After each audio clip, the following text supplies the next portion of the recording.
Sunday, frivolous and lazy, I give myself permission to let the day unfold as it may, reveling in the freedom of my will. That is the Sunday Flow by Sherry Ann. It is our hope that your will is to stay tuned to us for the next half hour. Hello and welcome to this Sunday's edition of Jamaica Magazine. I'm your host, Theodore Henry. We have a wonderful show planned just for you. More after the break.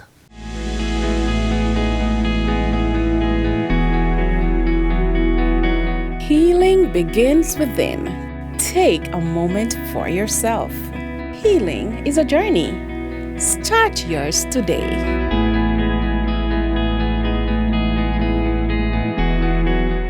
The government's indigent housing program has been helping Jamaicans gain access to better housing and economic standing. But how much do you know about the program? The Minister of Local Government and Community Development, Desmond McKenzie, is here to discuss. Let's watch.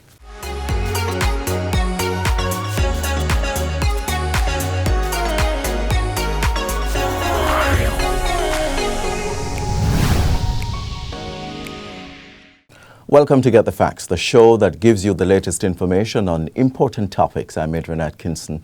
We've witnessed the emotions, the tears, the joy, and above all, the love and unity when beneficiaries receive their homes through government's indigent housing program. Today we are joined by a very special guest, the Minister of Local Government and Community Development, the Honourable Desmond McKenzie. He's here to give us an update and share more details about the program. Minister McKenzie, welcome to the program. And of course, we've seen you at all the handing over ceremonies. What does it feel like to be handing over, not just a home, but the keys to the homes? Well, first of all, Happy New Year and thanks for having me Thank you very much, program. Sir. You speak about the emotions. I became a councillor in 1977. And at that time, indigent housing were mere assistance. So you provide a sheet of zinc, a door, or something like that. And I've seen over the years the plight of many persons, indigent persons, who are actually registered as indigent on the poor relief roll of government, because there is a poor relief system that goes around, does the necessary investigations. And if they can't provide an house, they would pay rent, because that is a part of the old indigent program. In 2016, when I became the minister, I sat with the Most Honorable Prime Minister and I spoke with him as to what I believe would have been a program that could at least offer some level of assistance to persons on the indigent roll. And he gave his support. In early 2016, we started with 2 houses in Clarendon. And since then, we have gone beyond 2 houses. We are almost going close now to 150 units that has been constructed or in the process of being concluded in terms of the work that is taking place. And I must tell you something, I have seen it. I have felt the pains, because most of the cases I have gone and have visited the location before. So I do have an appreciation of what existed before, the conditions that existed. And I can tell you it is a sense of being able to do something to afford someone the opportunity of having a proper roof over their heads. And the government since 2016 has given full support to the program. We provide the funds from the Equalization Fund, and that is a source of funding that is in the Ministry of Local Government. And for the last couple of years, we have gotten funds from the Consolidated Fund. And that is why we have been able to improve the housing over the years. So we have moved from 1-bedroom studio to 2 bedrooms. Now we have gone to 3 bedrooms. We are building multi-family units that is catering for many Jamaicans right across the country. So every parish in Jamaica has benefited from the social indigent housing program of the government of Dr. Andrew Holness, and I'm really proud of what we have been able to accomplish and the many lives that we have touched and changed. I'm happy that you've shed some light on it, and I would have wanted you to delve a little bit more into the program itself, since it was started by your ministry. Okay, what the program does, as I said before, persons can apply. They are investigated by the poor relief officers. They must have the land to build the units. And once that is done, we now proceed after the investigation to see whether or not the persons are eligible. They meet the criteria which is set up. Because you must be a part of a program that does not allow you on your own. And there are cases where we have provided houses for persons who probably are not that destitute, but because of their circumstances, we have provided for them.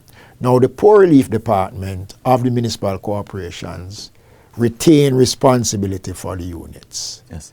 So while you occupy those units, the Poor Relief Department does its monthly checking on the units. You are not allowed to do any addition to the units. The units come fully furnished. It is something that when I came up with the idea of furnishing the units, we did it because there are cases where we saw persons have homes, but there is nothing for them to sleep on. So we figured it does make sense to give you a nice room, and then you have to sleep on the cold ground. Or furnish the So we provide the necessary furnishing for the unit. Right. Now, the unit cannot be rented. It is not for sale. No addition can be done to the unit. And the unit cannot be handed down to family. And we have cases where occupants have died, and the Poor Relief Department retains the unit, and then it is handed over to someone else who is in need. Absolutely. So what we do, and we encourage persons to take care of the units. We notice that a lot of all of our units are built from concrete, and it has been done deliberately. One, we notice in the past year our indigent program, the previous indigent program, were mainly board units, and we're not knocking it because it was provided the shelter. But what we notice, there are a number of fires have occurred because a lot of persons go into these units, they have no proper electricity, and fire create havoc within these areas. So what we have done is that we have built concrete structures. It is wired. We encourage the occupants to legitimize their service with the Jamaica Public Service Company, legitimize their service with the National Water Commission. So you are getting, government is providing you with a house. All the government is asking you to do is pay for the light. Take on the responsibility. And the water. That's Absolutely. personal responsibility. Yeah. And I must say that we have seen where persons have responded in a very, very positive way. One of the things that we have introduced in the program is that now each house comes with a black tank, and we provide a water harvesting program so that you can have your own water use by that. And we are now going solar in the units that we have built. All right, I want to hold that point, Minister. We're going to be taking a break, after which we will continue our discussion with Minister Desmond McKenzie from the Ministry of Local Government and Community Development.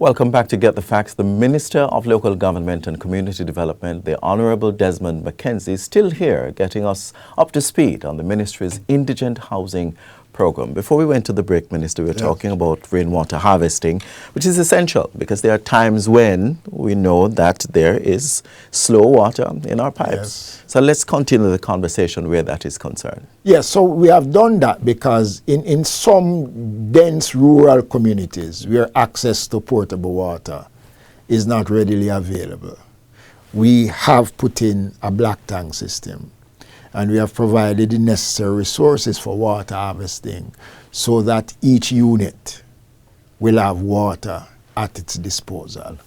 The units are 2 bedrooms, 1 bedrooms, 3 bedrooms, kitchen, dining, bathroom, toilet, wash area. And one of the new innovations that we have now introduced is solar system, fully solar in the house. And we have done that in 2 parishes. Manchester is one, and we hope to expand that in the remaining units that we presently have under construction, because that is a way to help us to allow the occupants to minimize on the cost of electricity. And we are now partnering with the Jamaica Public Service Company. As a matter of fact, the units that myself and the Most Honourable Prime Minister handed over in December, the Jamaica Public Service Company has now begun to partner with us, because what we are doing now is that we are now allowing the occupants to use the prepaid meter system in these buildings. So you go in, the JPS will put in the prepaid meters, Yes. and you pay accordingly. So the same way you buy the credit According to on use. your phone. Yeah. Right, so this is a new innovation that we have started with the Jamaica Public Service Company, and that is how we're going to be doing most of the programs, because we want persons to have that level of personal responsibility. Absolutely. Because if we look at the magnitude of fires that we have had quite recently, that have destroyed homes and have taken lives up to last weekend. And people calling on the government. Precise, and people is calling on the government for assistance. It is because of persons' poor wiring of homes, etc. So we are now putting more into these units by protecting those who receive the units. Absolutely. Right? Yeah. Funding is extremely important, Minister, and a lot of times people think that government have all this money. But at the end of the day, how much has been expended? And in terms of future planned spending, can you shed some light? We are close to about 800 million in terms of the program. And we have gotten significant assistance from the Ministry of Finance out of the consolidated fund. We are expecting to be spending in this new financial year an additional $350 million to roll out an additional 80 units. And that 80 units will be distributed, as I said before, right across the country. So we have been spending a lot on social housing, and we have also partnered with the Office of the Prime Minister, Economic Growth and Job Creation, where we have had partnership doing, because the Victoria Palms is a joint venture between the Ministry of Economic Growth and the Ministry of Local Government. So there are partnerships that we are developing around the social housing program. And I want to assure the viewers that this government will not renege on its commitment to provide those social housing, because we know there is a need for it. Absolutely. And the need is important because, I mean, persons will, see you and they will say, boy, I need a house. Everywhere you go, that is what people are talking about. And it is the quality of what we are building that people, really feel good about. Because I can tell you, none of those units that we have built since 2016 have been affected by any hurricane. Any disaster has affected any of those. Because of the kind of materials used. Because these are real concrete and steel. And I must commend the MCs for a very good job in building, and the contractors who have built these houses. And I'm telling you, it's a program that I'm I'm proud of. And the good thing about the program, it has no political colors. Absolutely. I was about 3 weeks ago in the constituency of the leader of the opposition, handing over 2 of those units to him out of the allocation of 5 that he has gotten. And we have done that right across the board. We in this government, we care. And the reason why we care in a way because we know what the needs of the people are. Right. So shedding all the political boundaries and then but make sure that Jamaicans are first and foremost. And these persons have contributed to the growth and development of Jamaica. the country. Absolutely. And they have fallen on hard times. And it is our responsibility as a responsible, caring government who continues to offer hope to the Jamaican people by rolling out more of our social programs. And I don't believe that there has been any administration that has done what this Andrew Holness-led administration has done for social programs for our indigent. We not just build social housing, but we have provided significant resources in building institutions, drop-in centers, right? We have created the transitional facilities where we have taken hundreds of Jamaicans off the street. And you know, one of the success stories of our social programs is that people only believe that you build these institutions and you provide for them and people live there. Over 100 Jamaicans who we have taken off the streets have been repatriated back into social life. There is one young lady now who is in her 2nd year at law school. We found her on the streets.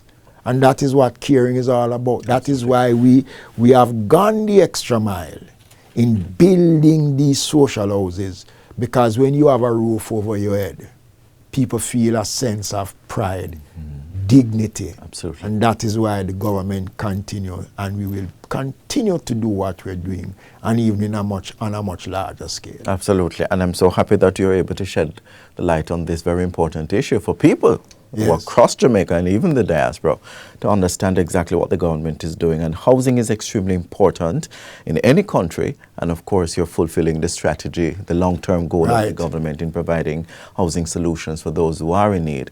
In your final words, Minister, to those persons who have already received the keys to their homes, and of course, those who are prospective applicants or recipients of the housing, of a key to their home, what advice would you give to those? My advice to those who have received: continue to keep, protect, care, love, because it was given in good faith. It was given because there was a need for it. And once you accept the need for it and show that level of appreciation, a lot more Jamaicans will benefit. And I'm urging those who are waiting. You know, I got a letter from a lady, says she has been waiting long. The interviews take time. As I said before, you have to have the land. We have to have proof of ownership, or somebody have to give you permission to use the land. But this government of Dr. Andrew Holness, not just housing for those who can afford it, but housing for those who fall below a certain level, will continue to be the #1 priority of this government, because we have built more housing solutions since 2016 than any other administration has done. And I'm proud that I'm a part of a team of a government led by Dr. Prime Minister Andrew Holness that cares about the less fortunate. And we will never renege on our commitment to provide quality, decent housing for those who are in need. What a great way to end this conversation, Minister. Thank you so much for sharing. And thanks for having me. And I wish you all the very best as you carry out your responsibility. Thank you. On a daily basis, monthly basis, yearly basis, however long. Minister of Local Government and Community Development, the Honorable Desmond Mackenzie, thank you so much for taking the time out of your busy schedule to share that information with us this morning. And to you, our viewers, for tuning in. Until next time, I'm Adrian Atkinson. Do take care.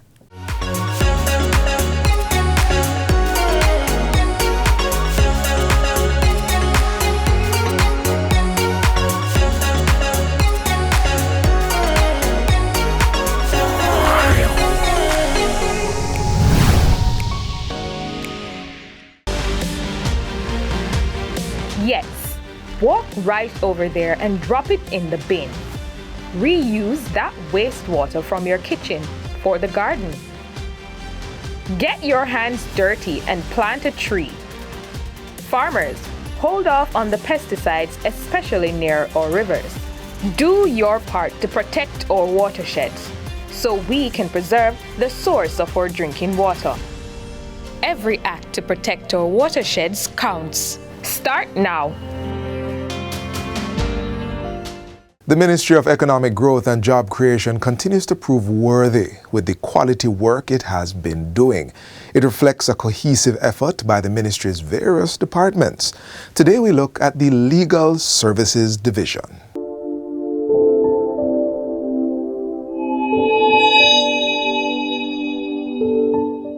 So my name is Stuart Panton. I am Senior Assistant Attorney General at the Ministry of Economic Growth and Job Creation.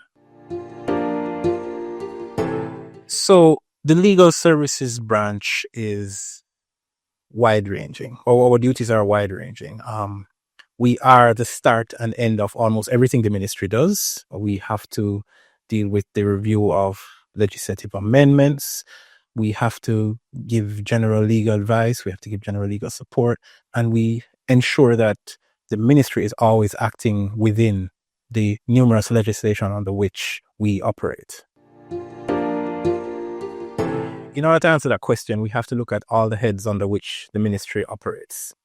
So when you start with the housing, legal services branch is the one that deals with the giving people title, just the base. We have to ensure that all these settlements, we call them squatters, we try to ensure that we formalize these settlements and give people title. We try to give people ownership of land, and in doing so, these titles have to come into the Legal Services Division. We will splinter these titles, so we'll get the larger titles, splinter them into smaller parts, and we will give them to the residents as they're there. Well, sell them. When you think about the works aspect of the ministry, all these works projects have to come to the Legal Services branch. So when you think of the Southern Coastal Highway Improvement Project, the Montego Bay Perimeter Road Project, Portmore Resilience Park, all these park developments, we will review those contracts. We will ensure that the contractors are, they're acceptable by government standards, and we will just assist with any form of contractual issues which may arise in terms of timing and so on. And then under, the environmental aspect, we assist with the review of legislation. There are a number of legislation which have passed through the Legal Services Division, and even things such as the plastic amendment that recently came out. They would have passed through the Legal Services Division. We would have given our review and ensured that they are in keeping with what the cabinet and the minister wants. Yet again, we have to look at the three heads again. So housing, we give people titles. In getting your title, it allows people to have that form of tenure that they need.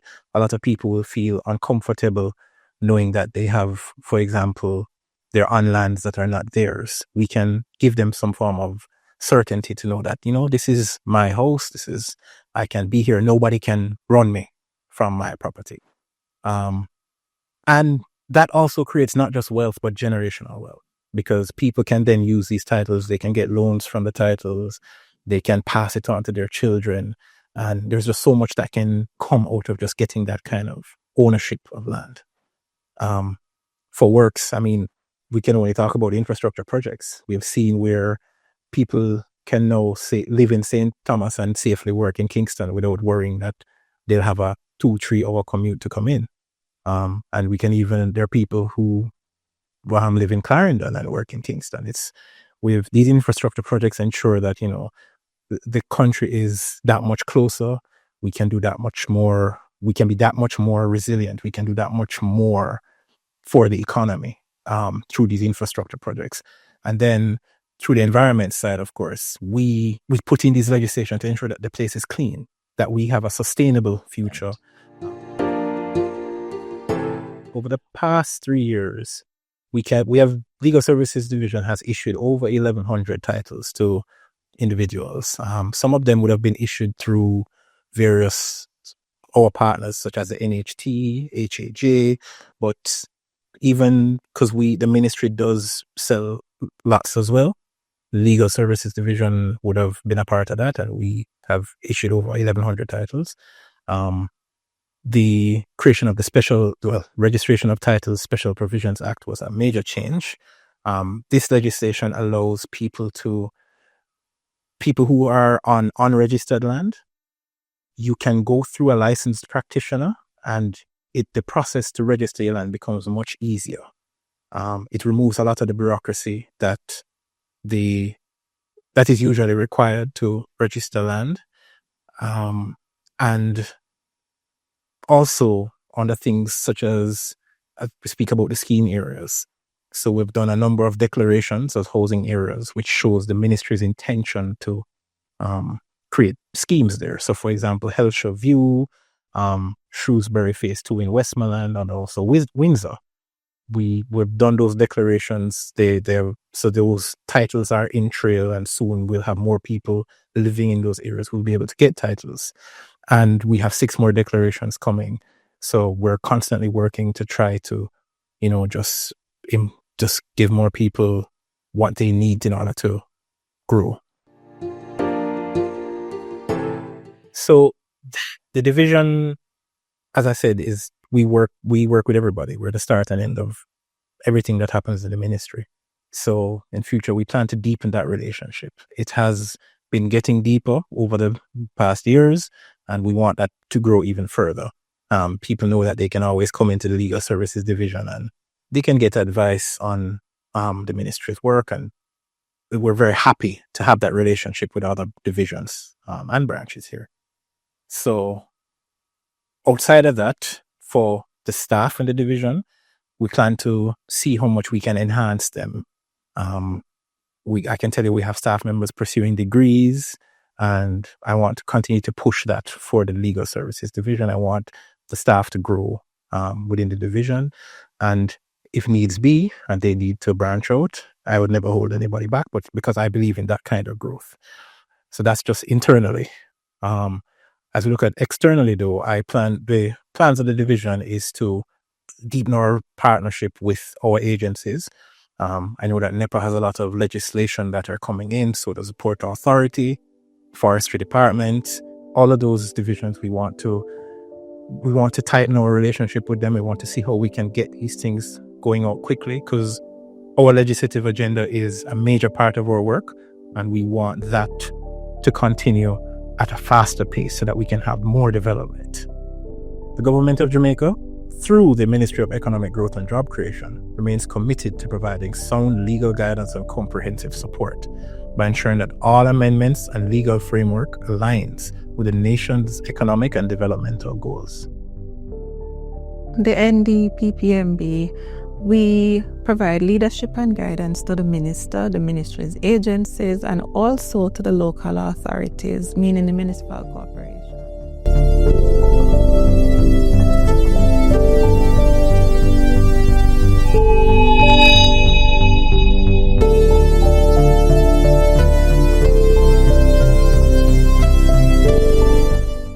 And with that, we have come to the end of today's show.